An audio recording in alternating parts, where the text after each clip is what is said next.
নমস্কার বন্ধুরা, সুস্মিতা রান্নাঘরে সবাইকে স্বাগত। আজকে চলে এসেছি লোটে মাছের একটা রেসিপি নিয়ে। লোটে মাছের ঝুড়ো বা লোটে মাছের কষা। এটা খেতে কিন্তু দারুণ হয়। গরম গরম ভাতের সাথে লোটে মাছের এই রেসিপিটা দারুণ লাগে। আর এই শীতের সময় লোটে মাছের টেস্টটা যেন আরও অনেক বেশি ভালো লাগে। তাহলে চলো আজকে আমি এই লোটে মাছের রেসিপিটা কিভাবে বানালাম সেটাই দেখে নেওয়া যাক। তো সবার প্রথমে দেখো, এখানে আমি নিয়ে নিয়েছি লোটে মাছ। লোটে মাছটাকে পরিষ্কার করে ধুয়ে রাখা আছে। মাছটাকে আমি একটু টুকরো করে কেটে নিয়েছি। এটাকে আমি একটু লবণ আর হলুদ দিয়ে মাখিয়ে নেব। মাছটা মাখা হয়ে গেলে সাইডে এইভাবেই রেখে দেব। এতক্ষণে আমি একটা মশলা তৈরি করব। এখানে আমি নিয়ে নিয়েছি 1.5 ইঞ্চি মতো আদা, আর এখানে আছে 10-12 কোয়া মতো রসুন। রসুনের পরিমাণটা একটু বেশি দিলে এই মাছের রান্নার টেস্টটা একটু বেশি ভালো লাগে, তো আমি ওই জন্য একটু বেশি রসুন দিয়েছি। আর ঝাল অনুযায়ী কাঁচা লঙ্কা দিয়ে আমি এটাকে একটা ভালো করে মশলার পেস্ট তৈরি করে নেব। তো দেখো, আমি সম্পূর্ণ জল ছাড়া কিন্তু মশলাটাকে তৈরি করে নিয়েছি। এবার আমি একটা কড়াইয়ের মধ্যে দিয়ে দিচ্ছি বেশ খানিকটা সর্ষের তেল। তেলটা যখন ভালোভাবে গরম হয়ে যাবে তখন এর মধ্যে দিয়ে দিতে হবে 1/2 চামচ মতো গোটা জিরে আর একটা শুকনো লঙ্কা। এবার দিয়ে দিচ্ছি এর মধ্যে একটা বেশ বড় সাইজের পেঁয়াজ কুচি। পেঁয়াজটাকে আমাদের মিডিয়াম আঁচে একটু ভালো করে ভেজে নিতে হবে। পেঁয়াজটা যখন হালকা গোল্ডেন কালার হয়ে যাবে তখন এর মধ্যে দিয়ে দিতে হবে টমেটো কুচি। এখানে আমি নিয়েছি একটা বেশ বড় সাইজের টমেটো আর পেঁয়াজটাকে খুব ভালো করে ভেজে নিতে হবে।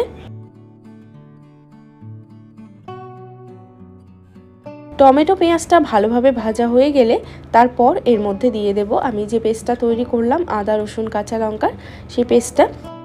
সেই মশলাটা দিয়ে খুব ভালো করে আমাদেরকে একটু কষিয়ে নিতে হবে।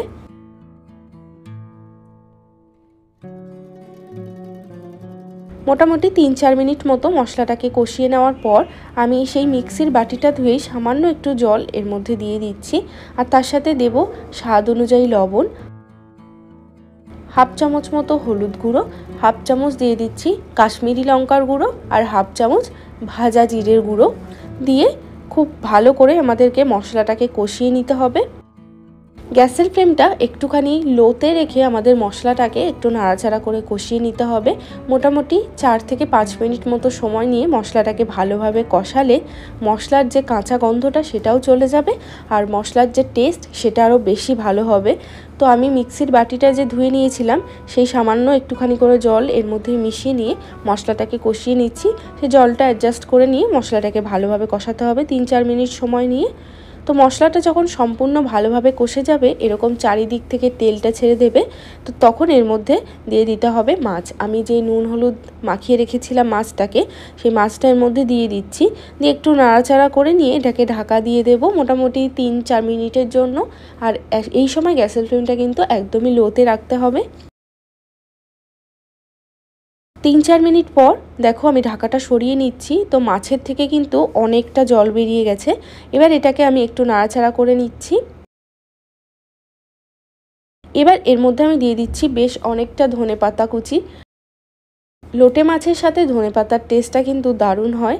তো ধনেপাতাটা দিয়ে একটু ভালো করে আমাদেরকে রান্না করে নিতে হবে। মোটামুটি 4-5 মিনিট মতো সময় নিয়ে মাছটাকে আমাদেরকে মিডিয়াম আঁচে রেখে রান্না করতে হবে।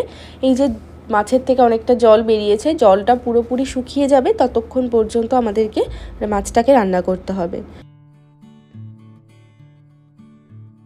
তো দেখো মোটামুটি 3-4 মিনিট পর কিন্তু মাছের থেকে চারিপাশে তেলটা ছেড়ে দিয়েছে আর যে জলটা ছিল সেটাও শুকিয়ে গেছে। তো ব্যাস, আমাদের লোটে মাছের ঝুড়ো কিন্তু একদম রেডি। এটা কিন্তু এইরকমভাবে গরম গরম ভাতের সাথে খেতে দারুণ লাগে। তো রেসিপিটা তোমরা এইভাবে ট্রাই করে দেখতে পারো। আর যারা কাটা খেতে পছন্দ করো না লোটে মাছের, তাদের জন্যও কিন্তু অনেক রকম টেকনিক রয়েছে, তারা সেই ভিডিও দেখেও কিন্তু রান্না করতে পারো। বাট আমার এই কাটা দিয়ে লোটে মাছটাই কিন্তু বেশি ভালো লাগে খেতে, কারণ কাটাগুলো খুবই নরম থাকে, খেতে কোনো অসুবিধা হয় না। তো লোটে মাছ তোমরা এইভাবে রান্না করে দেখতে পারো, দারুণ হয় খেতে। তো আজকের রেসিপিটা ভালো লেগে থাকলে একটা লাইক করতে ভুলো না প্লিজ। সবাই ভালো থাকবে, আবারও দেখা হবে অন্য কোনো ভিডিওর সাথে। বাই।